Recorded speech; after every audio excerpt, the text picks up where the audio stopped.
75 साल की उम्र में खान साहब जो अडयाला जेल में बैठे हुए हैं, वो पाकिस्तान की सालमियत, पाकिस्तान की खुददारी और पाकिस्तान की खुद मुख्तियारी के लिए खान साहब अडयाला जेल के अंदर हैं। ये एक शख्स को कैद कर रहे हैं, वो आज़ाद शख्स है, उसकी सोच को, उसके विजन को आप कैद नहीं कर सकते हैं। बाकी मैं पाकिस्तान के यंगस्टर्स को ये कहना चाहती हूँ कि खान साहब ने हमेशा कहा है कि ये नौजवान इस मुल्क का मुस्तकबिल हैं। हमने सोचना है कि कौन सा शख्स इस पाकिस्तान के साथ मुखलिस है।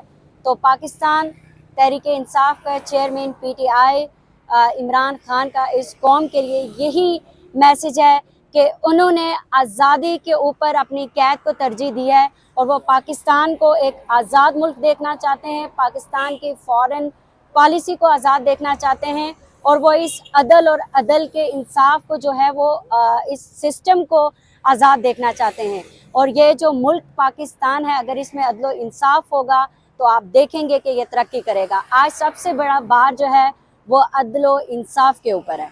ने समन किया है बहुत एक्यूज पर्सनस को, यानी कि इमरान अहमद खान न्याजी और शाह महमूद कुरैशी साहब को कोर्ट ने समन किया है कि उन्हें पेश किया जाए। पहले तो जब खान साहब बाहर थे तो वो इन पर्सन खुद पेश होते थे। अब चूंकि सरकार की तहवील में है तो सरकार को वारंट इशू हो गए हैं कि आप यहाँ पे प्रोड्यूस किया जाए बोथ एक्यूज पर्सनस को। अब देखते हैं कि सरकार उन्हें प्रोड्यूस करती है या नहीं।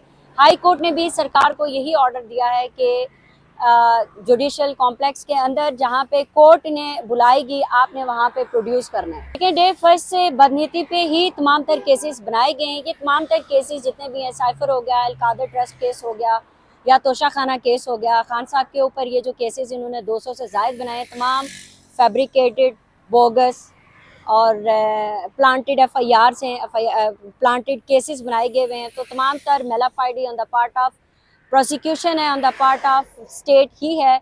और हमें खदशा भी है कि खान साहब को जो 28 डेट साइफर केस में भी है और इंसदाद दहशतगर्दी की हमारी बेल्स भी थी, उनमें भी 28 की ही डेट लगाई गई है और कोर्ट ने जो है 28 को खान साहब को भी तलब किया है, शाह महमूद कुरैशी साहब को भी तलब किया है। तो ये अब आप भी देखेंगे और हम भी देखेंगे कि मेलाफाइडी किसके पार्ट पर होती है। देखें, जो अलकादर ट्रस्ट केस की बेसिकली आप बात कर रहे हैं तो काजी फाइज ईज़ा पे आप क्वेश्चन कर रहे हैं। काजी फाइज ईज़ा साहब justice supreme court of Pakistan है।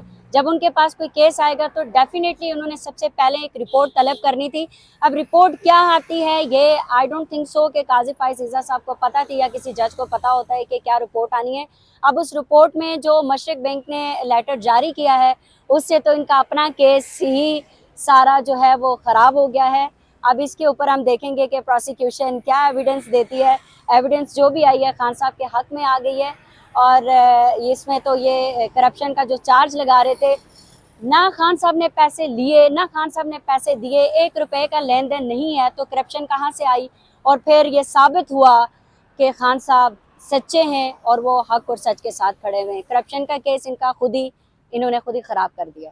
आप एक वकील हैं, पाकिस्तान तहरीक इंसाफ से मुंसलिक भी हैं। आप कब तक समझती हैं कि खान साहब बाहर आ जाएंगे ताकि हमारे व्यूअर्स को भी पता चले? देखें, अगर मेरिट पे तमाम तर केसेस देखे जाएं तो कोई एक केस भी ऐसा नहीं है कि जिसमें खान साहब की कस्टडी इनको मतलूब हो। कोई खान साहब से इन्होंने रिकवरी नहीं करनी, कुछ भी नहीं। खान साहब को विदाउट एनी रीज़न जो है बिहाइंड द बार सिर्फ इलेक्शन कैंपेन से दूर रखने के लिए किया है। ये लेवल प्लेइंग फील्ड के लिए खान साहब को अंदर रखा हुआ है। इनको पता है कि खान साहब जब आए तो फील्ड फिर लेवल खान साहब की हद तक होगी, बाकियों की हद तक नहीं होगी। आपको क्या लगता है ये जो 8 फरवरी को इलेक्शन होने जा रहा है, आपकी राय के मुताबिक क्या ये इलेक्शन होगा, उसी वक्त पे होगा या नहीं होगा? देखें, 8 फरवरी की date supreme court of Pakistan ने दी है, तमाम इदारे उनके मातहत हैं। होना तो ये चाहिए कि जो डेट दी हुई है उस पर इलेक्शन होने चाहिए, लेकिन इलेक्शन होते दिखाई नहीं दे रहे।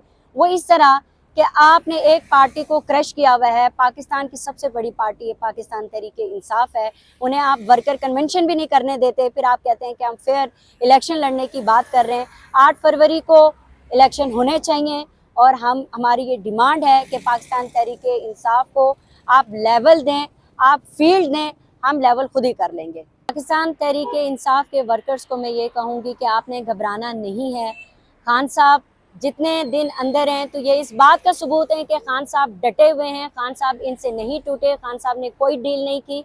इंशाल्लाह खान साहब कोई डील नहीं करेंगे और इलेक्शन में क्लीन स्वीप करेगी पीटीआई। आपने घबराना नहीं है, आपने इस मुल्क के लिए, अपने वतन पाकिस्तान के लिए निकलना है। मैं आपको ये बात बता दूं कि